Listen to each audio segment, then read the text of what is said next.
अस्सलाम वालेकुम। आप देख रहे हैं खरा सच। मेरा नाम मुबशिर लुकमान है। बहुत दफ़ा ऐसा होता है कि दुनिया भर में कुछ मूवमेंट्स होती हैं, कोई फ्रीडम फाइटर्स होते हैं, कोई इंडिपेंडेंस की मूवमेंट्स होती हैं, कोई दहशतगर्दी की मूवमेंट्स होती हैं।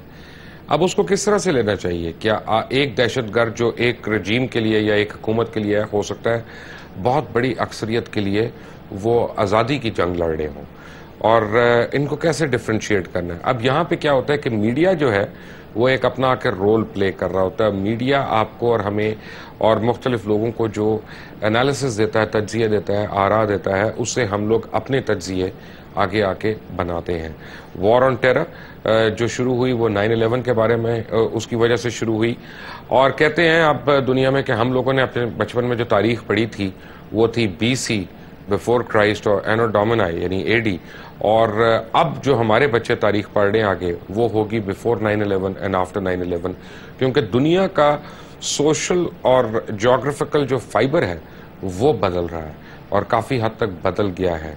और जब जॉर्ज बुश ने कहा था either you are with us or you are against us, तो ये एक डिफाइनिंग पॉइंट था, ये एक डिफाइनिंग मोमेंट थी कि जिसके अंदर आके बहुत से मॉडरेट और लिबरल और न्यूट्रल लोग जो थे उनको साइड्स लेनी पड़ गई, और ना चाहते हुए भी वो मजबूर हो गए कि वो डिवाइड के इस साइड पे आके इंपीरियलिज्म की इस क्रूसेड के खिलाफ वो खड़े हो जाएं। हमारे साथ आज मौजूद हैं यहाँ पे इंदिरा प्रास्त, और ये बेसिकली कनाडा से इनका ताल्लुक है, सिख मज़हब से आप ताल्लुक रखती हैं। सोशियोलॉजी कोऑर्डिनेटर हैं लंगारा इंस्टीट्यूट की, the school for higher learning, professor of sociology and anthropology. और यही दो चीज़ें जो मैंने इंट्रोडक्शन में अपने कही, ये इनका खासा है और इसके ऊपर इनको अबूर है। हमारे साथ मौजूद है जमात इस्लामी पाकिस्तान के सीनियर रहनुमा और हम दानिश्वर जनाब अमीरुल अजीम साहब, क्योंकि आज इंडिया में जो हो रहा है वो उसके लिए मेरा ख्याल है कि जमात इस्लामी से अच्छा कमेंट करने वाला कोई भी नहीं हो सकता। उसकी वजह यह है कि हम जब देखते हैं वज़ीर आज़म मोदी जो है, जब से वो आए हैं, एक रिलीजियस एक्सट्रीम जो है, ये एक्सट्रीमिज्म जो है वो इंडिया की सियासत के अंदर आके विराजमान हुए, और पहली बार ही नहीं हुए, इससे पहले भी बीजेपी 2 दफ़ा हुकूमत कर चुकी है। पाकिस्तान में ऐसा क्यों नहीं होता, ये भी ज़रा बात करेंगे। But thank you very much for joining us, and out of curiosity I need to ask you one question at the outset. और मैं अपने नाजरीन को बता दूं, आधा इंटरव्यू अंग्रेजी और उर्दू में होगा, क्योंकि हमारी मोहतरम मेहमान जो हैं ये हिंदी या उर्दू नहीं बोलती। Indira, what was the background of the Khalistan movement? What caused it? And has the Indian government been able to address the grievances of the Sikh community at large? The background of the Khalistan movement has its roots in many ways where the structure of Indian state worked against freedom for Sikhs in development of their identity, changing language, for example, not allowing Punjabi to be the primary language, dividing the states. So, I mean, there are a lot of structural elements that made it difficult for Sikhs to identify. But that is not giving in to the Sikhs. That is actually trying to break them apart. Yes, but I mean, these are the structural elements. I mean, if we go into after, just before 1984, what has happened systematically is ways in which the government would humiliate Sikhs. You would have different sectarian groups that would actually impact on Sikh faith. And in many ways, we also have to remember the Green Revolution. Right. I have to stop you here. Why isn't the Indian media giving this side of the picture? That's a very good question. That's what I've been trying to do. I've done a content analysis of over 400 articles to look at what does the public gain an understanding of why the movement started, what was the goal. And there's a systematic eclipsing of state violence involving India, and what we never get is the social context. And so the media plays a very powerful role in manufacturing consent in the minds of people to socially construct the Sikh body as the fanatic, as the enemy. And this has been so powerful that even in Delhi, during I call it the Sikh genocide, I don't call it riots, because it was systematic, it was orchestrated, and it was directly connected to the then political party. And At that time, people didn't even want to give milk to children. You're talking about the Amritdhari incidents, right? In Delhi, when the Amritdharis were killed, I mean, brutally killed and massacred. Yes. Yes. So what happens, I mean, the social construction is that the Sikhs felt themselves outside the nation of India. They did not feel a sense of citizenship. And Sikhs haven't asked So you seriously think the Sikh community has forgotten the Harminder Sahib incident? Absolutely not. It's embedded in the Sikh psyche, but in the Sikh psyche, it can never be forgotten. But there is such a powerful climate to force people to forget. And there's been a systematic eclipsing of history. When you look at the history books, it is selectively carved out so that only elements that are relevant, that benefit the Indian state, become disseminated. Media, اور جو یہ بات کر رہی ہیں کہ یعنی ہم ہرمندر صاحب کا ایپیسوڈ جو ہے وہ ویسے تو یاد ہے لوگوں کو، لیکن آج کی موجودہ یہ نسل کو نہیں پتا اس کا، کیونکہ میڈیا وہ رول پلے کر رہا ہے. اب اگر ہم دیکھتے ہیں سن جرنیل سنگھ بھندر والے کو، تو he was a very very great man, great freedom fighter and a great fighter of the Sikh cause, اور بڑی ہیوج ان کی رسپیکٹ اور ان کی عزت ہے پوری دنیا میں، اور تھی، اور انہوں نے کام بھی کیا اسے. اس سے پہلے بھی جتنے سکھ لیڈرز آئے وہ انتہائی قابل احترام اور قابل تحسین ہیں. ہمیشہ ان کو ایک غلط رنگ دیا گیا، غلط مطلب دیا گیا.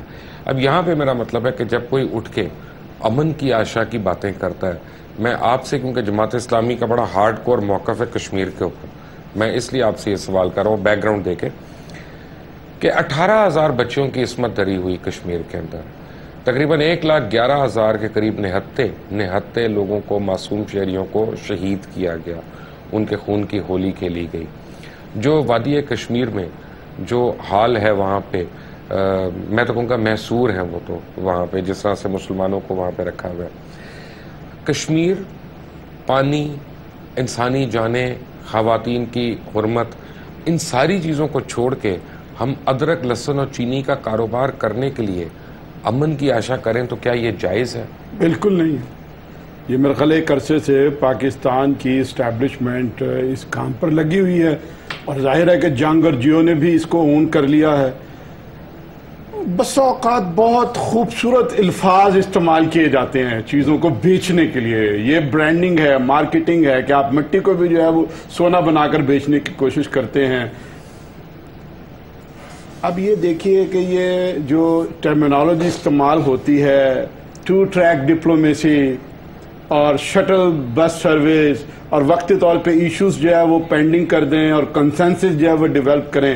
اب یہ بڑے خوبصورت لفظ ہیں، لیکن ان تمام لوگوں کو جو امن کی آشا چلانے والے ہیں یا ان کے سرپرست ہیں، ان کو اگر یہ کہا جائے کہ یہ ساری ٹیکنیکس جو ہیں وہ آپ ایران کے معاملے میں بھی اختیار کر لیں، یہی ساری ٹیکنیکس جو ہیں وہ آپ اپنے ہمسایہ افغانستان کے معاملے میں بھی اختیار کر لیں، تو وہاں انرو ہو جاتے ہیں کہ نہیں، یہاں ہم آپ کو اجازت نہیں دیں گے، یہ صرف جو ہے وہ ہندوستان کے لیے ہوگا. تو گویا یہ ٹیکنیکس ہیں، یہ سیلز مین شپ ہیں، یہ کوئی اصولی بات نہیں ہے. اور میں سمجھتا ہوں کہ اس دنیا میں ممکن ہی نہیں ہے کہ جب تک آپ کور ایشوز جو ہے وہ ریزالو نہ کریں، اس وقت تک آپ کسی ڈائریکشن کے اندر نہیں چل سکتے. ہم امن قائم نہیں رکھ سکتے جب تک کہ پاکستان اور انڈیا کے جو بنیادی ایشوز ہیں وہ ختم نہ ہوں، اور بنیادی ایشوز میں مسلسل اضافہ ہو رہا ہے. مبشر صاحب، ایک وقت میں ہمارا ایشو تھا اثاثوں کی تقسیم کا اور کشمیر کا، اس کے بعد ہمارے ایشوز جو ہے وہ بڑھتے چلے گئے. اب جو ہے وہ پانیوں کا مسئلہ کشمیر سے زیادہ اہم ہوتا چلا جا رہا ہے، سیاچین کا معاملہ ہے. میں یہ کہتا ہوں کہ اب ایک وقت میں جو ہے وہ آپ کا پرابلم جو ہے وہ جوناگڑھ کا بھی تھا، آپ نے اس کو چھوڑ دیا، بھلا دیا. حیدرآباد کا تھا، آپ نے اس کو جو ہے وہ بھلا دیا، چھوڑ دیا. مجھے تو مستقبل میں ہندوستانی مسلمانوں کا ایک بہت بڑا مسئلہ جو ہے وہ نظر آ رہا ہے اس خطے کے اندر، جس طرح سے ان کے گرد گھیرا تنگ کیا جا رہا ہے. یہ عصمت دری اور بالکل محاصرہ کر کے رکھنا اب کشمیر تک نہیں محدود رہ گیا. مودی صاحب نے جو کچھ گجرات میں کیا ہے، اور کامیابی کے بعد جو کچھ انہوں نے آئی ٹی کے انجینئر کے ساتھ کیا ہے، وہاں پر ایک زبردست تنظیم ہے، یعنی پوری انڈین بنیاد کے اوپر، semi student Islamic movement of India. پڑھے لکھے لوگ ہیں، یونیورسٹیوں اور کالجوں کے لوگ ہیں ان کا گھیرا تنگ کر دیا گیا ہے، اور ایک طرف تو وہ بظاہر سیکولر اپنے آپ کو گنتے ہیں، آزادیوں کے بڑے محافظ گنتے ہیں، جمہوریت کا بہت بڑا دعویٰ کرتے ہیں، اور ایک طلبہ تنظیم پر پچھلے 10 سالوں سے انہوں نے پابندی لگائی ہوئی ہے، اس لیے کہ وہ یوتھ کو اٹریکٹ کرتی تھی، اس میں آئی ٹی کے لوگ تھے، اس میں بہترین پلیئرز تھے، اس کے اندر جو ہے وہ سوشالوجسٹ تھے، ہر سبجیکٹ کے لوگ تھے. لیکن جب انہوں نے دیکھا کہ یہ مسلم یوتھ کو پرائیویٹ سیکٹر کے اندر آگے لانے کا سبب بن رہے ہیں، ان کو امپاورمنٹ دے رہے ہیں، تو اس کے اوپر بھی انہوں نے پابندی لگا دی. تو یہ جو کریک ڈاؤن ہو رہا ہے پوری انڈیا کے اندر، صرف مسلمانوں پر نہیں ہو رہا، سکھوں کے اوپر ہو رہا ہے، کرسچنز کے اوپر ہو رہا ہے، دیگر لوگوں کے اوپر ہو رہا ہے، لیکن چونکہ انہوں نے اپنا ایک چہرہ بڑا سافٹ رکھا ہوا ہے. اور مزے کی بات دیکھیے کہ جو خود آر ایس ایس ہے، جس کا مطلب جنہوں نے مہاتما گاندھی کو جو ہے وہ مارا ہے، اور مارنے والے اندرا گاندھی کو بھی سکھ ہیں، مارنے والے جو ہیں راجیو گاندھی کو بھی کچھ اور لوگ ہیں، لیکن پورے انڈیا کے اندر مسلمانوں کا جو ہے وہ ناطقہ بند کر دیتے ہیں.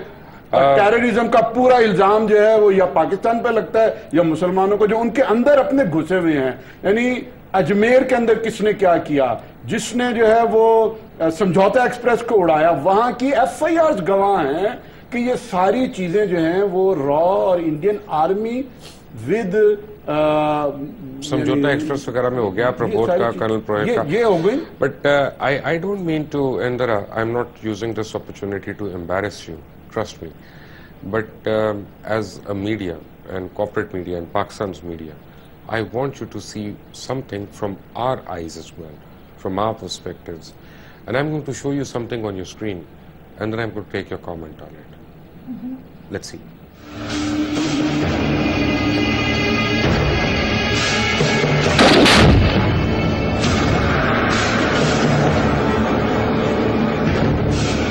پاکستان میں عسکریت اور انتہا پسندی کی موجودہ لہر کی کڑیاں کس سے ملتی ہیں؟ اس کا کوئی ایک جواب ممکن نہیں. ایک رائے یہ ہے کہ اس کی جڑیں آزادی سے پہلے ہندو مسلم فسادات اور آزادی کے عمل میں ہونے والی ہجرت سے ملتی ہیں. کچھ یہ الزام لگاتے ہیں کہ خون مسلم میں عسکریت پسندی داخل ہے. ایک بڑی تعداد تقسیم ہند سے ملنے والی مسئلہ کشمیر کی وراثت اور بعد میں وہاں پر بھارتی افواج کے بے پناہ مظالم اور ریاستی جبر کو قرار دیتی ہے. ایک بڑی تعداد کا یہ بھی کہنا ہے کہ افغانستان میں روسی فوجوں کی آمد کے بعد وہاں شروع ہونے والی مزاحمتی تحریک، جس میں پاکستان اور امریکہ سمیت عالمی برادری نے مجاہدین کی بھرپور مدد کی اور مقاصد پورے ہونے کے بعد مجاہدین کو بے یار و مددگار چھوڑ دیا، جو پاکستان میں شدت پسندی کی وجہ بنی. لیکن آج کا سچ تو یہ ہے کہ جنوبی ایشیا کے بیشتر ممالک کسی نہ کسی شکل میں انتہا پسندی اور عسکریت پسندی کا شکار ہیں. آزادی کے دنوں سے ہی بھارت آسام، پنجاب اور کشمیر میں تشدد کی لہر کا شکار رہا ہے. بھارتی حکومت اس حوالے سے جو بھی دعوے کرے، لیکن وہ اس حقیقت کو نہیں جھٹلا سکتی کہ مذہبی انتہا پسندی اور دہشت گردی کے ازدہے وہاں پھن پھیلائے بیٹھے ہیں. بھارت کی کم از کم 13 ریاستیں ایسی ہیں جہاں عسکریت پسند اپنی من پسند کاروائیاں کرتے رہتے ہیں، اور اگر مذہبی انتہا پسندی کی بات کی جائے تو بات اور بھی آگے بڑھ جائے گی. ٹائمز آف انڈیا کی ایک رپورٹ کے مطابق بھارت میں اس وقت 174 کے قریب ایسی تنظیمیں کام کر رہی ہیں. صرف منی پور میں 40 عسکریت اور دہشت گرد تنظیمیں سرگرم ہیں. آسام میں 36، پنجاب میں 12، مگھیالہ میں 4، ناگالینڈ میں 3، میزورام میں 2 اور اروناچل پردیش میں 1. اسی رپورٹ کے مطابق مقبوضہ کشمیر میں ایسی تنظیموں کی تعداد بھی 30 سے اوپر ہے. بھارت کی انتہا پسند مذہبی تنظیموں کی سرحدیں تو صوبوں اور ریاستوں کی بھی محتاج نہیں. ان کے تانے بانے بھارت کی قومی سیاست اور سیاسی جماعتوں سے جا ملتے ہیں. یہ صرف انتہا پسندوں کی فکری رہنمائی ہی نہیں کرتی بلکہ پرتشدد کارروائیاں بھی کرتی ہیں. RSS یعنی راشٹریہ سوام سواک سانگ، VHP یعنی وشوا ہندو پرشاد اور BT یعنی بجرنگ دل جو VHP کا یوتھ ونگ ہے، یہ سب بھارت میں نیشنلزم اور ہندو دھرم کی خدمت کی آڑ میں انتہا پسندی اور تشدد کو فروغ دے رہے ہیں. خود بھارتیہ جنتا پارٹی کا آنگن بھی انتہا پسندی اور فرقہ وارانہ نفرت کے کانٹوں سے بھرا پڑا ہے.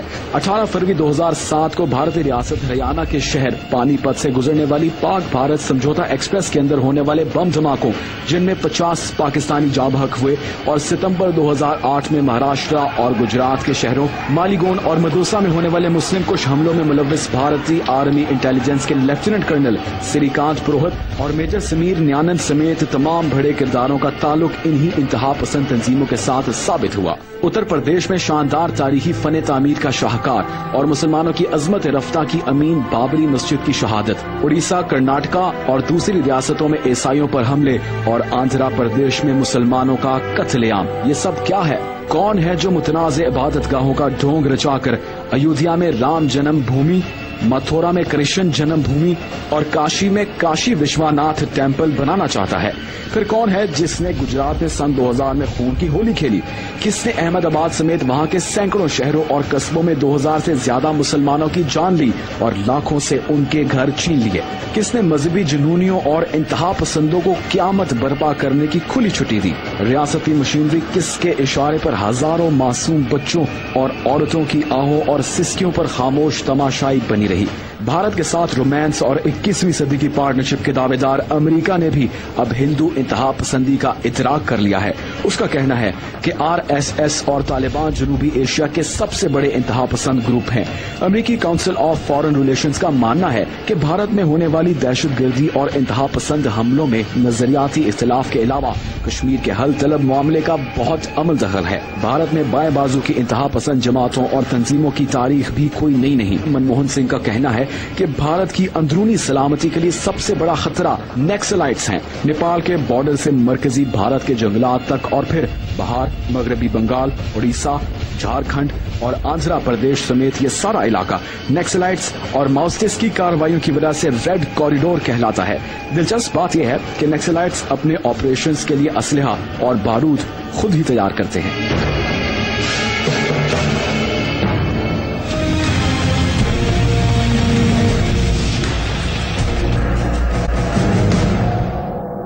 Welcome back from the break. आप देख रहे थे ब्रेक पे जाने से पहले एक पैकेज जो खरा सच की टीम ने बनाया था। I am sure you have not understood most of what was said in that. in a nutshell, I'll tell you that my research team was trying to endeavor and tell the people that in India, a so-called biggest democracy of the world, there's a lot of human right violation, and it has state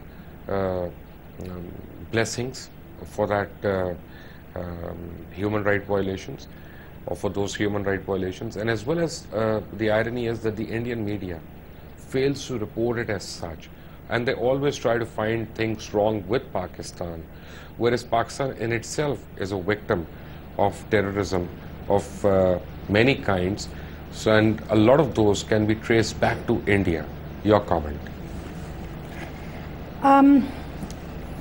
India is full of cases involving human rights that have in particular affected minority groups.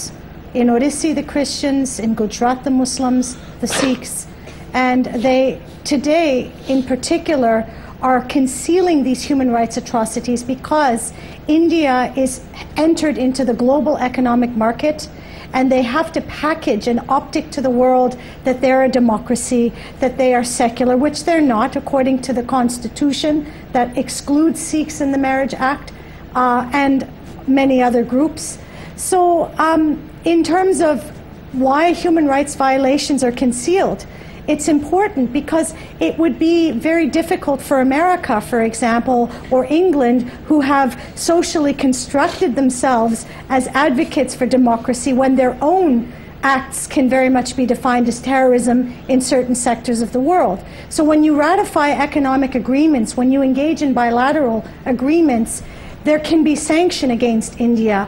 I've noticed that if you go back in 1984 for Sikhs, there was a little bit more media coverage of the human rights atrocities.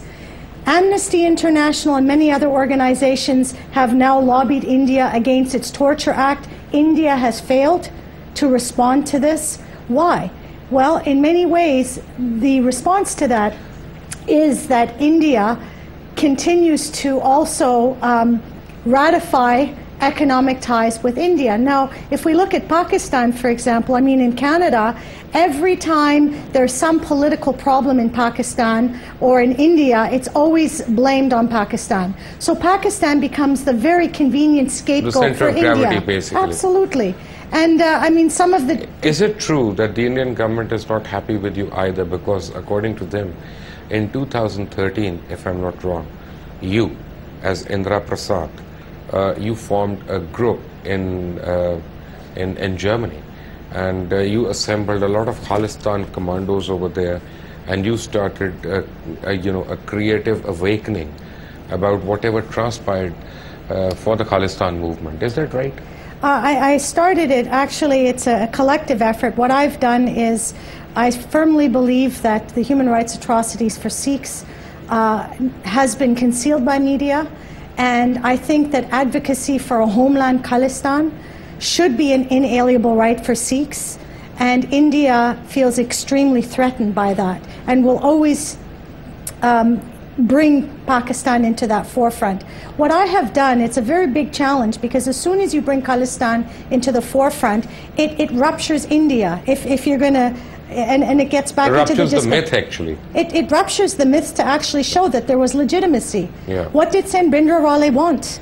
He wanted to, as he clearly says, ensure that Sikhs become Amritari, that they connect to their Gurbani, and that everyone is treated as equal. Does that make a person a terrorist? But I was very young when that incident happened, but I do remember Operation Blue Fox, right? Or Blue Star.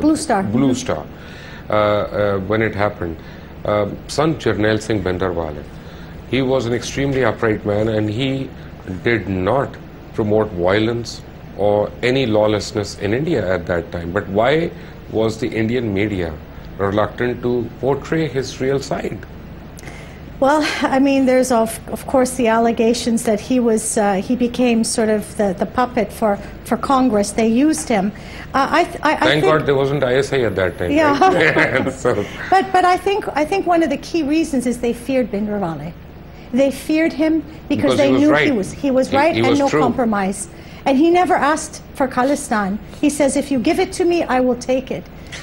And so I think with Bhindranwale, he constituted. So many people feared him, and people felt his power and sincerity. And he has been socially constructed as the terrorist. And the media, I just want to add, with Operation Blue Star, had to, it's no different than the 9/11 discourse, where the Muslim body and man is the terrorist. It justifies national security acts. It allows for the region of Punjab to advocate for particular security laws, which were very which violated human rights on many fronts. But I think a question that not many people are asking is, if you're trying to enter into the Harminder Sahib, there's 200 Khalistanis and you bring thousands of army. Some people are now wondering whether this was a media optic to show how much of a threat they are, to further construct an image. But what about the next slides? Why haven't they gone after them like that? You know, that's a very good question. That's what many Khalistanis themselves ask. The Naxalites have a different ideology, but the one issue is land. Yeah. It's land. If you're going to take Punjab, it means Kashmir. Yeah, it means that line, it is that road. And it means all agriculture. That's why it will and never, water. ever happen. If ever that line, because there's only one road that connects to India. Yes. That's why. Your comment, sir. नहीं, बिल्कुल दुरुस्त बात है जी. मैं समझता हूँ कि leader तो वो है जो कौम की आरजुएं पहचान रहे, और भिंडरांवाले ने इस लिहाज से मतलब ये कि सारी तारीख और उन सारी आरजुओं को बड़ा बहादुर इंसान था. और ये एक अगली बात है कि बाज़ औक़ात लीडर पहचान लेते हैं, तज्जिया कर देते हैं, स्टेटमेंट दे देते हैं, लेकिन जान की कुर्बानी नहीं देते, कि वो शायद किसी और के लिए छोड़ देते हैं. तो उन्होंने जो कुछ देखा, सोचा, समझा, उस पर अपनी जान जो है वो कुर्बान कर दी. आप ये देखें कि सन Jarnail Singh भिंडरवाले was given an opportunity to escape and he refused and he gave his life. So, I mean, what idealism? What more idealism than that? बिल्कुल सही बात है. अब ये मुझे बताएं कि ये दहशतगर्दी की जिसकी ये बातें कर रही हैं, स्टेट दहशतगर्दी की, ایسے میں امن کی آشا آج ضرور کریں.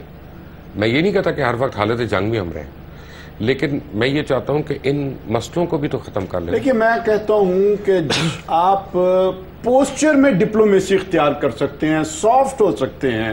آپ جب ان سے خط و کتابت کریں تو آپ انہیں بہت اچھے طریقے سے مخاطب کریں. آپ جناب کریں, آپ ملنے جائیں, آپ کہیں مودی صاحب آپ کی والدہ کو دیکھ کے میں رو پڑا. بالکل یہ ساری چیزیں ہو سکتی ہیں, لیکن پالیسی میں جو ہے وہ لچک پیدا کرنا اور پالیسی کو چھوڑ دینا اور ذاتی فائدہ اٹھانا, ہمیں تو اس پہ دکھ ہوتا ہے کہ مثلا جو وزیر اعظم کا حالیہ دورہ ہوا ہے اس پہ جو خبریں آئی ہیں, یہ وزیر اعظم کے دفتر سے اعلان ہونا چاہیے یا تردید ہونی چاہیے کہ یہ باتیں نہیں ہوئی. وہ ٹھیک ہے, وہاں پر جو ہے وہ انہوں نے جو بڑی بڑی انڈسٹریل گروپس کے ساتھ جو ہے وہ بات چیت کی ہے, اپنے بیٹے کو ساتھ لے کے گئے ہیں, کاروبار کی شراکت کی بات کی ہے. یہاں سے مطالبہ ہوتا رہا کہ کم از کم دہلی کے پاکستانی ایمبیسی میں کشمیریوں کو آپ ایک چائے پہ بلا لیجئے. آپ نے وہ تو ٹائم نکالنا پسند نہیں کیا, لیکن آپ نے بڑے بڑے انڈسٹریلسٹ گروپس کے ساتھ جا کے جو ہے وہ بات چیت شروع کر دی ہے, اور پرسنل لیول پہ, فیملی لیول پہ, واٹس ایور اس کو جو ہے وہ کلیئر ہونا چاہیے.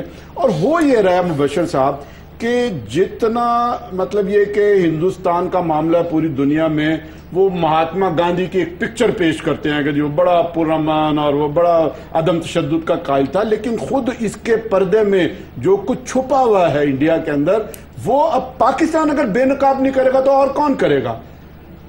چین کے قیادت سے ہماری بات ہوئی, بعض اور لوگوں سے ہم نے پوچھا تو وہ کہتے ہیں کہ جی اگر پاکستان خاموش ہے تو ہمیں کیا پڑی, مدی سست اور گواہ چست والا معاملہ تو نہیں ہو سکتا اگر پاکستان اپنی زبان کھولنے کے لیے تیار نہیں. میں آپ کو ایک مثال دیتا ہوں, ہم پر تو یہ الزام لگاتے ہیں کہ جی مطلب یہ دہشت گردی کے اڈے ہیں اور فلاں, بھی آپ کی اس میں دکھائی ہے ڈاکومنٹری کے اندر. یہ کوئی چھپی ہوئی چیز نہیں ہے کہ آر ایس ایس اپنے نوجوانوں کو, بچوں کو, بچیوں کو کس طرح سے ہتھیاروں کی ٹریننگ آج سے نہیں 1947 سے پہلے سے دیتی چلی آ رہی ہے. ابھی ریسنٹلی 3 سال پہلے مودی صاحب نے وزیر اعلیٰ ہاؤس کے اندر بیٹھ کے ایک شستر پوجا کی ہے. یعنی ہندوؤں کے اندر بڑی پوجاؤں کا آپ نے نام سنا ہوگا, شستر پوجا شاید پہلی دفعہ آپ سمجھ رہے ہوں گے کہ یہ کیا ہے. یہ ہے ہتھیاروں کی پوجا, پہلی دفعہ ہندوستان. اور خود انڈین بعض جو میڈیا کے, پرنٹ میڈیا کے لوگ تھے, ان اس پہ اعتراض کیا کہ آپ اپنے ایک سرکاری دفتر کے اندر بیٹھ کے ہتھیار رکھ کے ان کی پوجا کر رہے ہیں, آپ قوم کو کیا میسج دینا چاہتے ہیں.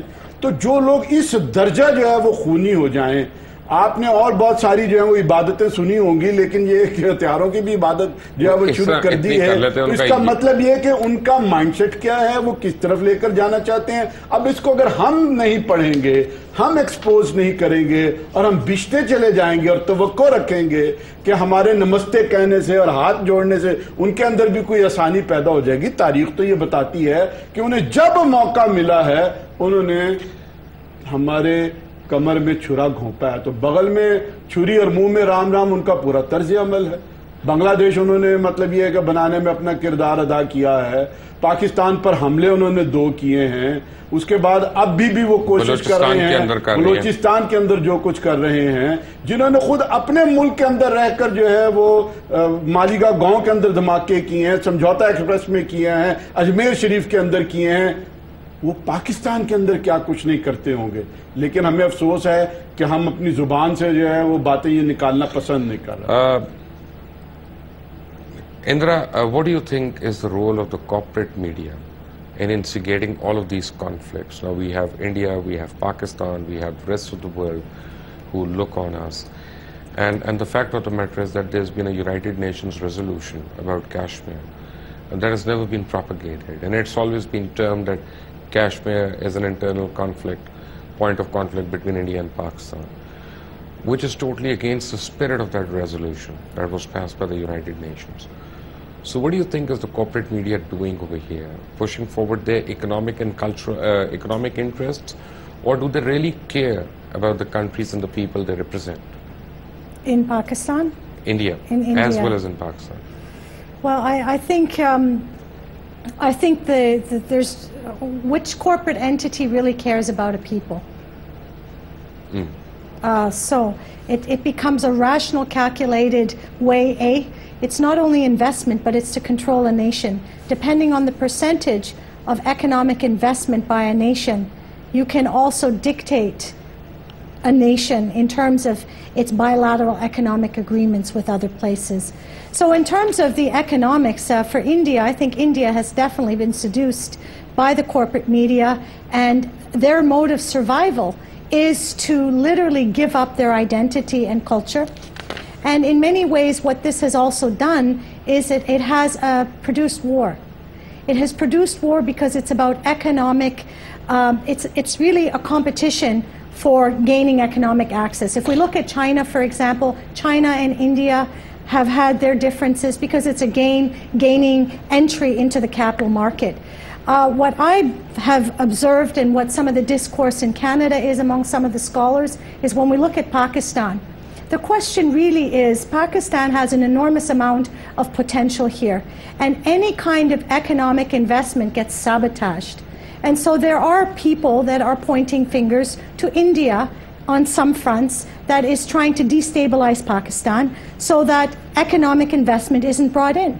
And some people may even go so far as to believe that once you have destabilized a nation, that it then allows the larger corporations to control. So now what you've done is you formed a group in Germany, and that group has been active since 2013.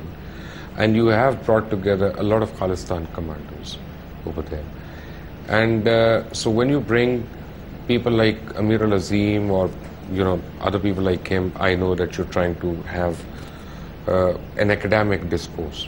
But when you bring a lot of militants or militia people or commandos or whatever like that together, then is it that you're trying to promote some kind of an insurgency in India? Is that the objective? No, actually, in 2013, what was organized is a petition of 1 million signatures that illuminated that India engaged in human rights violations, for the United Nations to recognize it. So people that Has the UN done so? And the UN is actually looking at it.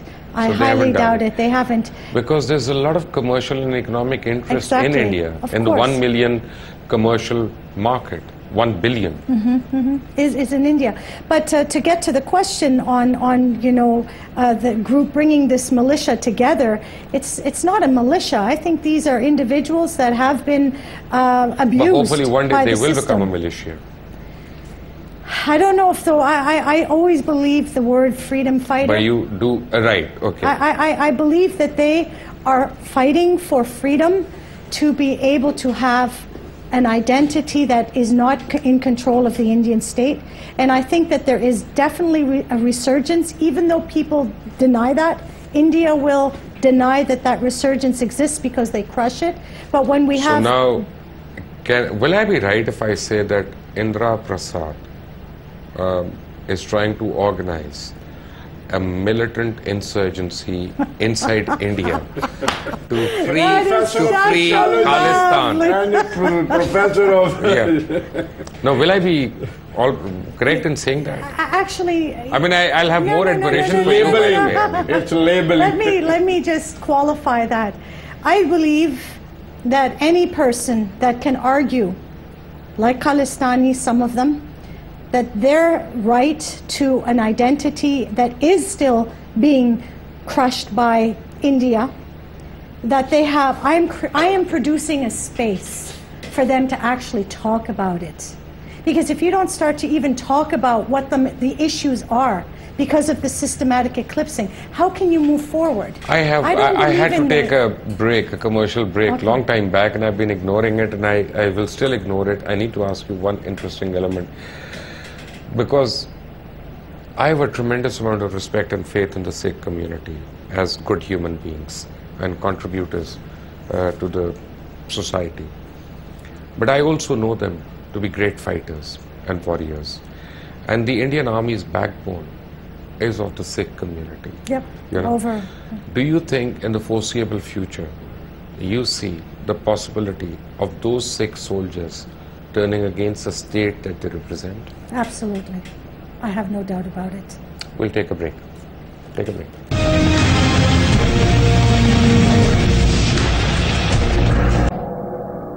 Welcome back from the break.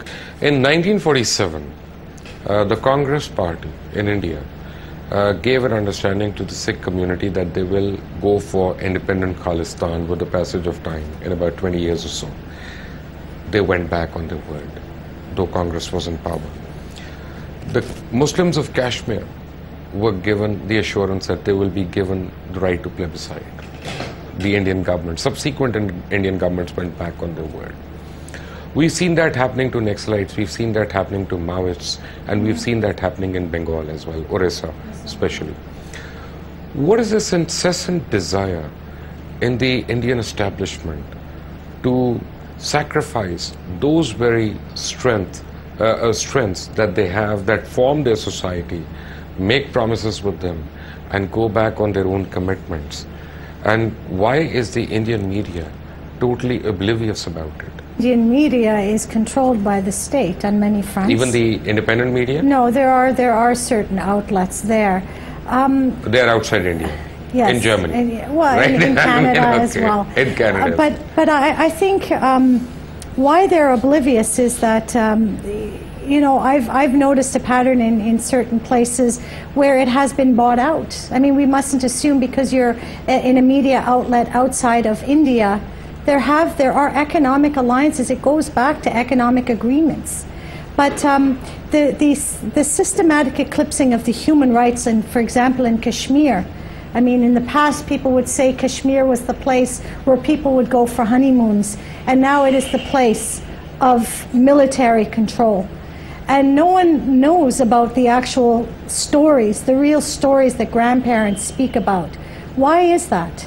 Well, in many ways, you have to understand in Kashmir as well, there are corporations that are moving in there and offering the younger generation economic opportunities.